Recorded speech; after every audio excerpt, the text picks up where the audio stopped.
Welcome to Fast Effect Double Speed Magic the Gathering from ELD's Time Vault Games. Here we have Rob on Threshold versus Billy on Red Green Terravore.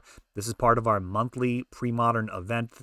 It's actually dual branded now. It's the ELD Premodern Open, but also thanks to support from the Duress crew, now also the New England Premodern monthly. Every single month, Best in New England gathering for fantastic prizes. We do 100% payout as credit to our top 8. And we've got some new deck boxes that have really improved in utility and design. We'll go about those soon, but they have a dice compartment now. They might just be the best deck boxes on the market. Technically, they're not even on the market. You need to be winning them. It's at a extra special first place prize. Now, this has gone horribly wrong already for Rob. He has a Nimble Mongoose on board. Normally, this is a pretty good start, as it's extremely difficult to answer. Can't Swords to Plowshares or destroy it with most spells. Of course, Diabolic Edict can mop it up. Card doesn't see a ton of play, but Oath of Druids is a heck of an answer. Powered out off of that first turn, Mox Diamond, one of the most important cards in the format. Certainly one of the most expensive. That's a card that you don't really have any way around actually picking up if you want to play this deck. It has gone up as popularity of Premodern has gone up. And there is no gold border alternative. Acceleration now allowing for a Winter's Grasp, knocking Rob back. This is a absolute manhandling. This Terravore actually getting bigger thanks to the Winter's Grasp. Rob's just in a terrible spot. He just needs Swords to Plowshares here to kind of delay the situation.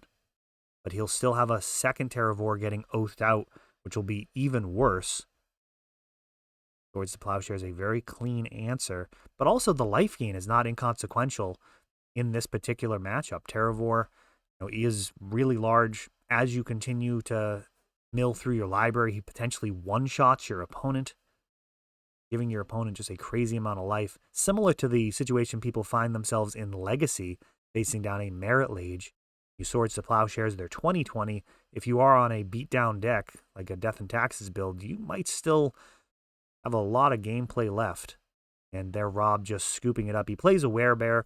Thought he was actually going to try and make Billy oath some more, but maybe he realized that he wouldn't necessarily need to do that. Not sure how big that Terravore was. He might have been able to just turn it sideways, given Rob's low life total. We'll see what Rob has for some tactics here in game 2. Not leading on a Nimble Mongoose. Perhaps he's going to have Disenchant effects. Sylvan Library coming out here for Billy. Another enchantment. That would be great for a Naturalizer Disenchant to hit. Almost an overload of targets. Feel like blowing up a Mox Diamond would probably be a pretty good 2-for-1. But you also have to worry about Sylvan Library and, of course, that Oath of Druids that we saw before. Sylvan could potentially just bury Rob. Card disadvantage. Wasteland taking out his non-basic. Billy has answers to basic lands as well. Saw in Winter's Grasp. Few green. Stone Rain effects. Another Wasteland.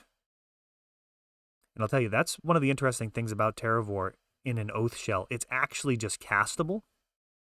So without the Oath of Druids out, Billy can just jam. This guy gets bigger with each fetch land going to the graveyard. Swords to Plowshares takes out this smaller Terravore. 4 life, not too bad. But that's an extra card off of Sylvan. So I guess it is actually pretty bad. It's a real concern. Life is a resource, and Sylvan Library really leans into that. Now with the Druids on board, Rob is going to need, at this point, I guess just like a enchantment sweeper. There are a couple in the format. Don't know if they're in Rob 75.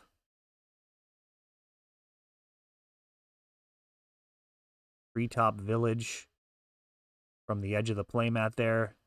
Springing to life, turning sideways. Rashad and Port locking down. Rob's green. That Oath of Druids puts Rob in a damned if you do, damned if you don't situation. If he tries to commit a creature to the board, Billy's just going to get a Terravore to mirror it. If he doesn't, he's just going to get beaten down by Treetop Village. And it looks like possibly Fisher's Factory at the top of the table. I'm sure that's in his list as well. Swords to Plowshares now needing to be used on a land. Rob can only have 4 of those in his deck. Just white mana available. One of the things that makes this red-green Terravore deck so strong, generally in Premodern, most of the decks out there kind of fighting against 2 opponents. Of course, the opponent you're paired up with, but also you're fighting against your mana base. Rob, 3-color deck staring down at a mana base of just 2 basic planes. It's going to make it really difficult for him to utilize the rest of his deck. Billy definitely helped that situation with Wasteland and Thermokarst. But it is something that comes into effect all the time. Really important for your mulligan decisions, just how those lands are going to play out. What happens if your opponent gives you a little bit of a nudge? Just going to go right off the track, or you're going to be able to keep on racing. This Mox Diamond, not only is it acceleration, it also gives you perfect mana colors. It's just such a good card in this format. I think it would be probably a little less impressive to add better mana bases, but that is a feature of the format. You pay a real price for trying to play a 3-color deck.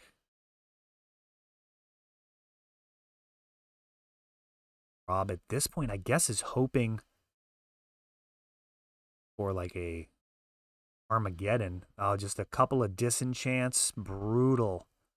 The disenchant would have been able to take out one of those factories if Rashad and Port hadn't slowed down or kind of tapped his stuff during the upkeep.